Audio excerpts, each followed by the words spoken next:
Guys, gone are the days of the Kia Cerato, and here is the Kia K4, its latest replacement. This is the sedan version, and the hatchback will be coming later this year. So today, what we're going to be doing is taking a complete look at the new Kia K4, the bigger, the slightly differently performing Kia Cerato. We're going to be taking a look at all of the interior features because this thing has been completely overhauled to bring it in line with some of the other Kia ICE models, as well as some of their EV models. I think the styling looks incredible. So of course, we're going to be doing a full exterior look. I'm going to be driving two specs of this, the Sport version and this, the GT line. And I'm going to be telling you finally, is it worth the slightly increased price tag over last year's Kia Cerato? Let's get straight into it. All right, so first things first, let's talk about pricing for the new Kia K4 range. So it does start with the S trim, which is up about $3,000 over last year's Kia Cerato S. That is going for $35,900 before on-road costs. Then you've got the S with safety pack, the Sport and the Sport Plus, and of course the range topper, which is this, the GT line spec, and that comes in at $42,990 before on-road costs. So definitely some price increases this year. However, of course, you are getting pretty much an entirely new platform as well as some massive interior overhauls. So this thing definitely justifies its price increase. But of course, we're going to get into that today. So let's talk about how this thing looks, because I really love the design from the front, especially in this GT line. You get this awesome vertical daytime running light here. You also get LED lighting as standard now across the range, which is a good inclusion. You get this glossy black tiger nose grille. It wouldn't be a Kia without that. Of course, the new Kia logo there. You also get a pretty aggressive little splitter down there. And of course, this thing does come with a radar and some cameras up the top there. And this thing gets a very comprehensive safety suite, including the new Highway Driving Assist 2 as standard from the S with safety pack spec and above. And when it comes to safety, this thing is a little bit of an interesting story because Kia say that they're going for a dual ANCAP rating, which means that the S should achieve about a 4-star on the ANCAP, whereas the S with safety pack and above should achieve a 5-star ANCAP score. I know, a little bit confusing, but if you want to read more about all the safety inclusions that you get broken down by model grade, make sure you check out our full review at carsauce.com. It's live now on the website, so make sure you read that for extra info. Let's continue with the way that this thing looks, because you do get some fake aero here. It's actually completely plugged up. And if we continue around to the side, let's have a look at what kind of wheels we get here. So you do get these 18-inch alloy wheels. They don't have the most impressive rubber on them. Hankook Ventus Prime 3. Would have preferred Michelin Pilot Sport 4's Kia, but that's all right. And you do get these 18s on this GT line. However, the Sport Plus gets 17 inches and the S gets 16 inches, which is an upgrade over the old steel wheels of the Cerato S. You also, of course, get a GT line styling package on the exterior. So you get this black accenting up here. You get this chrome garnish on the windows, blacked out mirror caps. Unfortunately, no 360 camera. However, you do get front and rear parking sensors. You do get keyless entry and go now as standard across the range. So no more manual keys for the Kia K4. And of course, you get this long sedan-y rear window, which doesn't really have the most tinted privacy glass, but at least it's a little bit tinted. You also get this really weird door handle. Not sure if I'm the biggest fan of it. Some people say it looks ugly. I don't think it looks too bad. And of course, because this is the sedan, it's a very long and slopey kind of rear end, which I think looks quite cool. Now, this car is actually slightly bigger than the outgoing Cerato. In fact, it's about 70 millimeters longer and 50 millimeters wider and 15 millimeters less in height. So this thing has changed a little bit in terms of shape. And while Kia still classify this as a small car, I would definitely say it's verging on big boy status, because yeah, this thing is actually quite long and quite unwieldy in certain driving situations. And so that's probably another reason why a lot of people will end up going for the hatch. In fact, the Kia Cerato, I think the majority of the sales were that hatch. So it's an interesting strategy from Kia, to be honest, that they're not bringing in the hatch first, rather they're bringing in the sedan. That could be kind of evidence of supply chain issues or manufacturing issues. But moving on, as we come to the rear, you get this really cool LED rear tail light. I think it looks epic. It runs across most of the length of the vehicle. And of course, you get this vertical design here. You get a really cool diffuser down the bottom with the glossy black finishes. On the lower trims, you do get matte finishing, and it looks a little bit more elevated in this trim, I have to be honest. You get the new K4 badging here, which matches the Kia logo now really well. You get the GT line badge there, and of course the new Kia badge, which looks a little bit smaller than before. All right, so what can the Kia K4 fit inside of itself? Because it's actually a decent story. So you do get these gas struts here, and my only criticism of that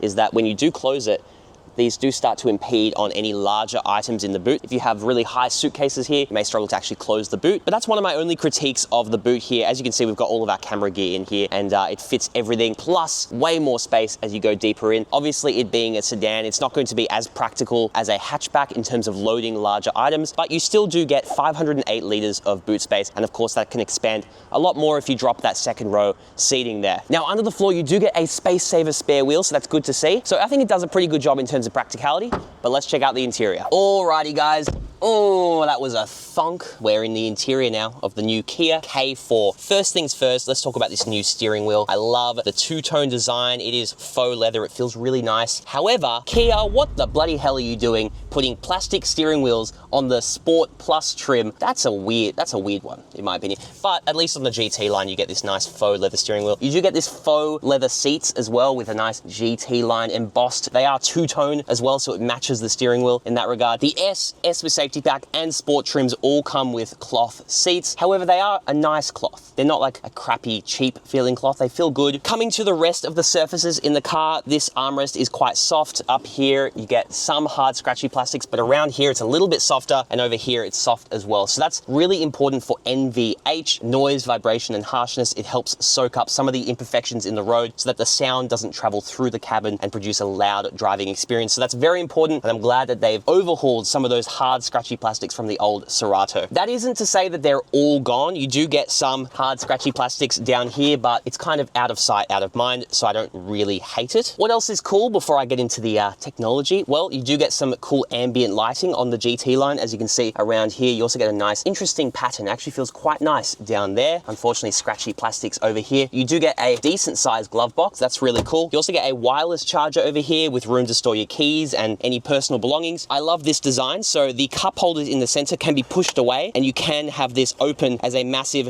storage area. Or if I push these two buttons, they close and you get two cup holders. I like that design. It's pretty clever. I also love this traditional shifter here.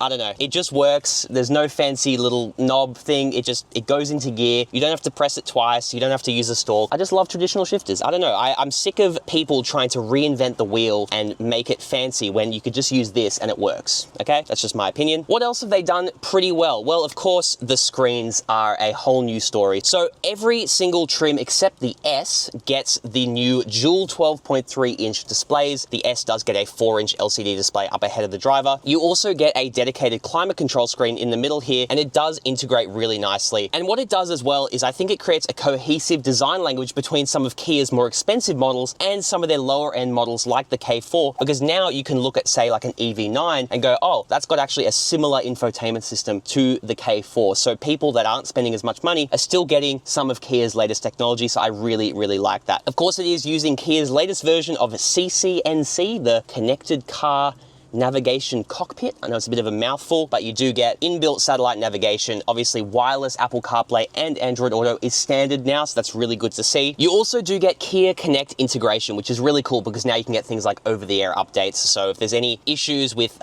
safety system implementations, maybe they can push an update and fix it right away. So that's really cool. Another thing, of course, is you do get this new driver's display up ahead. It's bright, it's color accurate, it shows enough information without being over the top and confusing, so I'm happy with it there. Nothing to complain about there. Like I said, you do get this dedicated climate control screen. It is decent, however, they have moved some of the controls around in a weird place. So you can use these physical dials to control fan speed and temperature, but if you want to control like the heated or cooled seats, you have to come over here to the door, which is a little bit confusing because you have the climate control screen right there, so why not just put it on the screen? I don't know. It works fine once you figure out where it is, but at first it might be a little bit confusing. Another cool thing is the GT line does get heated and cooled seats as well as a heated steering wheel. So it is pretty fully loaded in terms of comfort tech up here in the GT line. How's connectivity? Well, it's a pretty good story. You now get USB-C ports as standard across the entire range. So the Kia K4 is in the 21st century well and truly. You also get a 12-volt socky-wocky. If you push that in, it exposes the socket there. That's very cool to see. Of course, like I said, you get a Qi wireless wireless charger with a grippy surface down there so your phone doesn't rattle around. If I come inside this central armrest, I do get a little bit of storage space, nothing crazy there. And the door bins are a decent size as well. So definitely not bad. Another cool thing up the front here is if I press this, I get a little mini sunroof. It's definitely not the biggest sunroof I've seen, especially compared to some Chinese competitors that are coming out now around this price point, but it is still very nice that you get it. Another thing that's worth mentioning is the Harman and Kardon sound system. It is actually a pretty decent sound system, so no complaints there. You also get some cool paddle shifters here on the steering wheel over the S, so that's a cool inclusion because as you'll see, I was having a bit of fun with this thing in manual mode. All right, that's enough for the front. Let's check out the rear seats. All right, we're here in the back, and like I said, this thing has gotten a little bit of a size up. So like I said, it's 70 millimeters longer, and actually most of that length gets translated into additional legroom. So you now get 56 mil greater legroom. So that's very impressive. As you can see, sitting behind myself, plenty of room there, plenty of tow room as well. Headroom is decent without being impeccable. Obviously it's a sedan. Does quality take a hit in the rear? You do get some hard scratchy plastics around here, but that is to be expected. Unfortunately, the back of this seat does feel a little bit cheap, and you do get a matte pocket, but only on the left side. In terms of amenities back here, you do get a couple of air vents, which is good to see. And like I said, a couple of USB-C ports, which is now the USB standard for the Kia K4. So that's really cool to see. You also get a tiny little storage area down there. And if I fold this down, you can see we get a nice soft fake leather armrest and a couple of cup holders there. If I come to the seats, I actually really like these seats. They kind of hug the back a little bit and they feel quite supportive because it curves around to the side there. They feel nice and soft and with plenty of under thigh support. So no complaints there from me. Just like I have no complaints about our car buying service, CarSauce Buy. CarSauce Buy is our car buying service that we launched about 6 months ago, and we've already helped hundreds of you guys get into a new car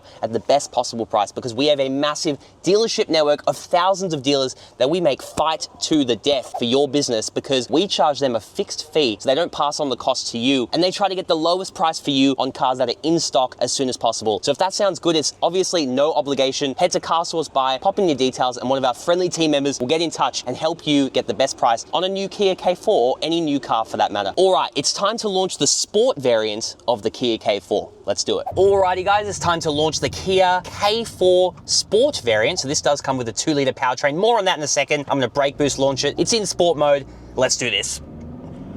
Oh, come on, go, please. Please go. You got this, you got this, you got this, you got this. Woo! Okay, we got there. Oh, slow down, calm down. 0 to 100 in 9.02 seconds. So pretty much 9 seconds flat. I'll take it. That's a win in my book. All right, let's test out the GT line, see how much quicker that is. Alrighty guys, so now we're sitting in the GT line spec, and of course we're gonna test the 0 to 100 Ks an hour. We're gonna launch it. So first I'm gonna switch it into sport mode. All right, I'm brake boosting it. Let's go. Oh, decent off the line. Good shift. Come on. Oh, that feels way faster. Oh, there we go. And I think it might have been a slight uphill, to be honest. I didn't notice that, guys. But yeah, we got 0 to 100 in 7.41 seconds. So it's definitely quite a bit quicker than the base naturally aspirated powertrain. Alrighty, guys. So now we're behind the wheel of the Sport variant, and let's give it some sauce.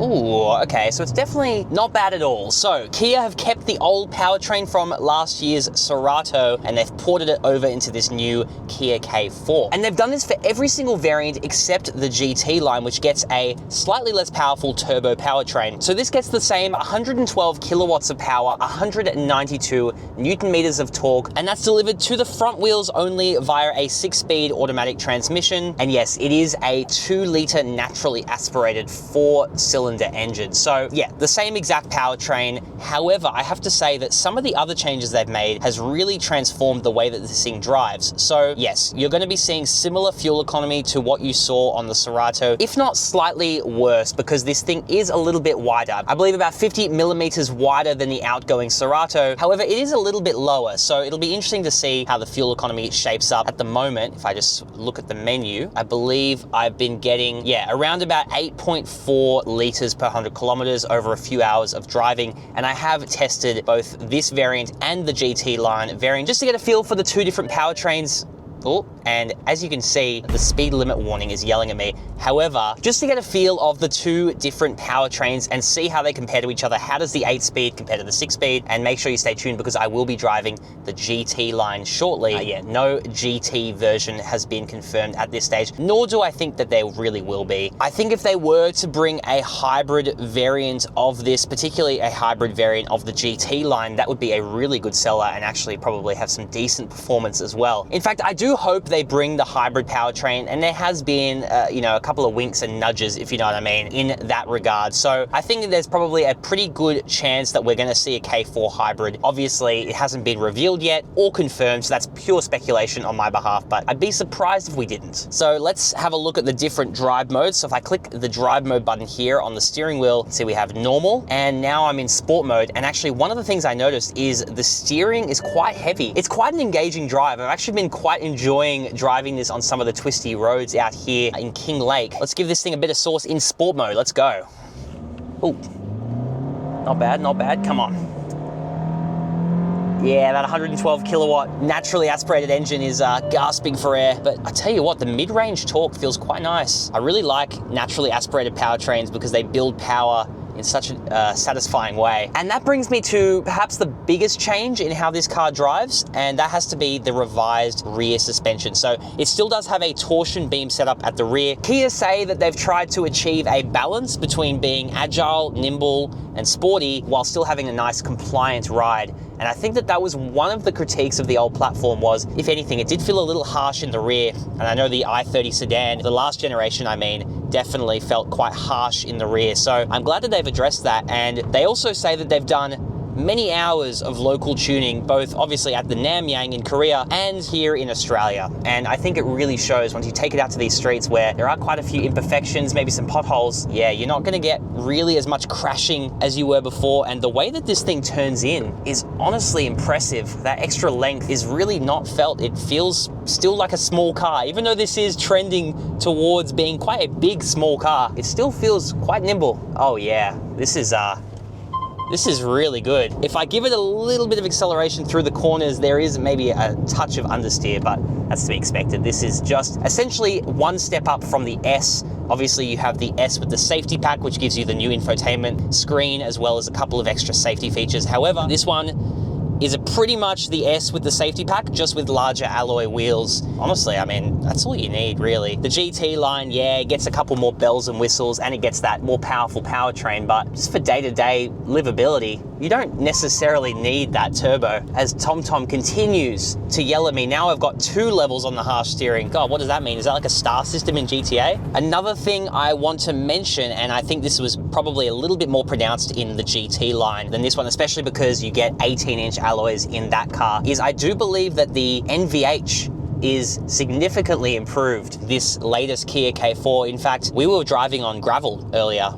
Definitely not a surface that the Kia K4 is meant to be driven on. And it felt comfortable, like it felt quiet. There wasn't too much vibrations and noise that made it into the cabin, and it was honestly impressive. I wouldn't have expected that from the old Cerato, so clearly whatever updates they've made in terms of the NVH has not gone unnoticed, at least on me. One last thing I want to talk about, because it has been updated for the new Kia K4, is safety, in particular some of these annoying safety systems. So you haven't heard it yet because I have been behind some people. However, one thing that's been going off non-stop for me today is the speed limit assist warning system. And it seems to me that Kia has reverted to the Hyundai, just too loud warning. But thankfully, if you do hold this mute button on the steering wheel for a few seconds, it actually mutes the speed limit warning without turning off speed limit assist. So that's very handy. I will say it is a fairly well calibrated system. It hasn't really gotten it majorly wrong today in my experience, like some other cars that I've tested recently, Deepal S07. So yeah, I have to give credit where credit's due. It does a good job. All right, that's enough about the sport. Let's check out the GT line. Alrighty guys, so now we're driving the GT line of the Kia K4. Is the turbocharged powertrain any better than that naturally aspirated one? Well, let's get into the specs first, because it is a little bit different from the old Kia Cerato. You still get the 1.6 litre turbocharged petrol engine, however, power is down 142 kilowatts compared to 150 kilowatts in the old Cerato GT line. Torque is also slightly down. You get 264 Newton meters compared to the old 265 Newton meters, but hey, who is counting when all you can do is press bloody drive mode, put it in sport, give it some sauce. Oh yeah. Whoa, that's the autonomous emergency braking telling me I'm too close to the guy in front. I beg to differ as I overtake. Yeah, look, this thing is definitely a lot more lively than that naturally aspirated engine, as it should be, really. To have GT in the name, you'd expect some high performance. So not only do you get the slightly revised turbocharged engine, you also get a different transmission now. So gone is that 7-speed dual clutch, and now you get an 8-speed automatic transmission. It does feel really good. I have to say, we were driving a little bit around the city earlier in this GT line. Yeah, in stop-start traffic, absolutely no issues with any jerkiness or anything like that. And if you want to come out to the country and do a little bit of spirited driving, you can drop a couple of gears. And yeah, there's not really any lag time between gear changes. It is a very nicely balanced transmission, so no complaints from me there. And of course, because the Cerato was a little bit long in the tooth, I think it came out in 2017 or something. So yeah, almost 8 years ago. Yeah, I do believe that they've refined this turbo powertrain just a little bit more. It does feel a little bit smoother and less jerky. Probably the closest point of reference I can make is to the i30 Sedan that I drove recently, which had that turbocharged powertrain. And yeah, this feels a lot better actually. How is efficiency though? So if I come to the fuel usage menu, as you can see, we've done about 200 kilometers today over about 5 hours of a mix of driving, both in the city, on freeways, as well as some spirited driving out here in the country, and we've been averaging about 8.3 liters per 100 kilometers. So definitely not too bad for a turbocharged engine. However, obviously you're not going to be seeing anywhere near those figures that you would in, for example, the i30 Sedan Hybrid, which yeah, just blows this thing out of the water in terms of efficiency, as you'd expect. What else is different from this versus the Sport model that I drove before? Well, you actually get a different rear suspension setup as well. So you do get multi-link suspension there in the rear, as well as 18-inch alloys compared to the 17s that you get on the Sport and Sport Plus models. So that does result in some pretty decent ride comfort. I'm not going to say it's worlds above the suspension setup that you get in the Sport, because that setup has been drastically improved, and I do think that the ride quality on those variants is really good. Now, I did mention while driving the Sport that I do believe the NVH has been improved, and I also think that that's been carried over in the GT line as well. However, because this does have the larger 18-inch wheels with slightly less sidewall, you do get a little bit more sound and vibration in the cabin, though it's hardly noticeable. I'm a little bit nitpicking there, but it definitely feels, at least from the seat of my pants, worlds above in terms of refinement than the old Kia Cerato GT line. All right, it's time to get into my final thoughts. Alrighty guys, so my final thoughts on the 2025 Kia K4. Is it worth the price increase? Well, frankly, I think it is. I think they've made some really cool exterior design changes that brings it in line with the rest of the Kia range. They've made a couple of great additions to the range, including that new revised torsion beam suspension setup in the rear of the S, Sport and Sport Plus. And I also like the use of the 8-speed automatic transmission. Just makes it a little smoother around town, and I think that this is an absolute winner, especially in this new wave blue color. But let me know what you guys think down in the comments below. Are you going to wait for the hatchback version of this, or are you going to potentially wait for the hybrid version, which is not being confirmed, but I'd say it's very likely to come to Australia this year or next year? Let me know what you guys think down in the comments below. And of course, if you want to buy this or any new car, head to CarSauce Buy. Our team of dedicated car buyers will be happy to help you out and get the best price on any new car. Ciao for now.